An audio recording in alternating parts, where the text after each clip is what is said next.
Hi guys, साहिल है। सो इस video में हम लोग बात करेंगे WBJE 2023 मॉप अप राउंड के एलिजिबिलिटी के बारे में। सो प्रीवियस वीडियो में स्टूडेंट मुझे कमेंट कर रहे थे। सो यार कुछ स्टूडेंट का डाउट था कि अगर सेकेंड राउंड में उन्हें सीट मिलता है और वो एडमिशन नहीं कराते हैं सेकेंड राउंड में, तो वो एलिजिबल होंगे कि नहीं मॉप अप के लिए। सो यार इस वीडियो में मैं सारे पॉसिबिलिटी के बारे में बात करूंगा कि क्या क्या आउटकम्स आपका निकल सकता है आप जब डॉक्यूमेंट्स वेरिफिकेशन के लिए जाते हो या अपग्रेडेशन के लिए जाते हो। सो कौन कौन सा पॉसिबिलिटी में आप मॉपअप के लिए एलिजिबल होगे, कंप्लीट मैं इस वीडियो में डिस्कस करूंगा। सो आप चैनल पे नए हो तो चैनल को सब्सक्राइब कर देना। काउंसलिंग से रिलेटेड सारा अपडेट्स आपको मेरे चैनल पे ही मिलेगा। तो यार अगर आप मॉपअप का मेंटरशिप चाहते हो तो आप मेरा पेड मेंटरशिप ज्वाइन कर सकते हो और इसके लिए मैं बहुत ही मिनिमम प्राइस चार्ज कर रहा हूँ। सो इससे रिलेटेड सारा डिटेल आपको डिस्क्रिप्शन बॉक्स में मिल जाएगा। और यार अगर आपको मैनेजमेंट में डायरेक्ट एडमिशन चाहिए तो उसके लिए भी मुझे आप कॉन्टैक्ट कर सकते हो। सो वीडियो को स्टार्ट करते हैं।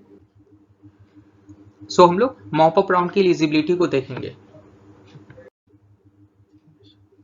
यहाँ पर आप लोग देख सकते हो कि 4 पॉइंट लिखा गया है एलिजिबिलिटी के रिगार्डिंग, जिसको हम लोग डिटेल में समझते हैं। सबसे पहला पॉइंट है all candidates allotted seat paid A seat acceptance fee either in round 1 और round 2 but not taken admission.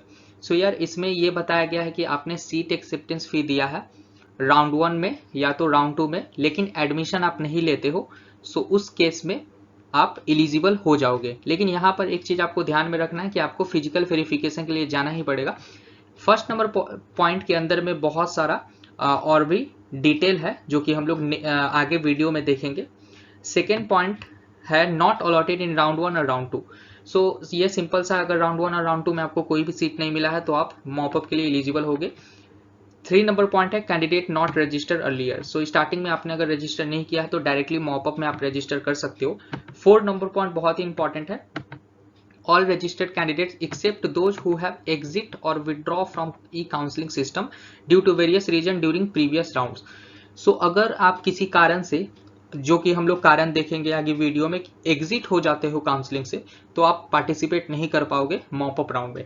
और यार फर्स्ट नंबर जो पॉइंट है ये भी इसी से रिलेटेड है, एग्जिट होने से रिलेटेड है। कि फर्स्ट नंबर पॉइंट में क्या बताया गया है कि आपने अगर सीट एक्सेप्टेंस फी दे दिया है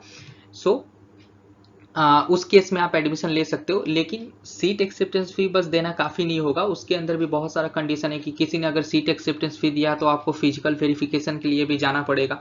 फिजिकल वेरिफिकेशन में आप नहीं जाते हो तो आप एग्जिट हो जाओगे काउंसलिंग से। इसमें भी बहुत सारा पॉइंट है, आगे वीडियो में हम लोग देखेंगे कि कौन कौन सा रीजन एग्जिट होने का है। यार ये पॉइंट आप पढ़ सकते हो। इसमें यह बताया गया है कि सबसे पहले तो आपको अगर कोई भी सीट मिलता है तो सबसे पहला काम है आपका सीट एक्सेप्टेंस फी 5000 जो है वो पे करना। अगर कोई स्टूडेंट नहीं पे करता है, यहाँ पे आप पढ़ सकते हो, if the candidate fails to pay the seat acceptance fee the current allotment will be cancel and he she will not be considered for seat allotment in upgradation round, that is exit.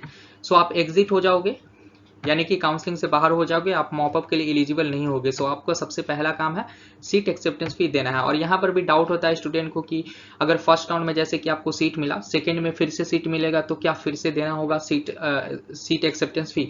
फिर से नहीं देना पड़ता है, one time ही आपको देना पड़ेगा seat acceptance फी। Second point है after downloading the allotment letter the candidate must report to allotted institute with the allotment letter and all other documents for physical verification। ये बहुत इंपॉर्टेंट है, आपको फिजिकल वेरिफिकेशन के लिए जाना ही पड़ेगा।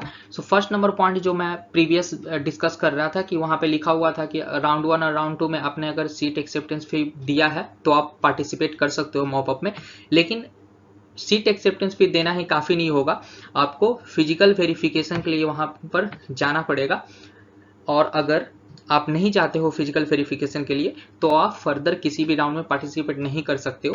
इसके रिगार्डिंग कुछ स्टूडेंट मुझे कमेंट कर रहे थे, मुझसे पूछ रहे थे कि वो अगर फिजिकल वेरिफिकेशन के लिए नहीं जाएंगे तो क्या वो पार्टिसिपेट कर सकते हैं कि नहीं मॉपअप में।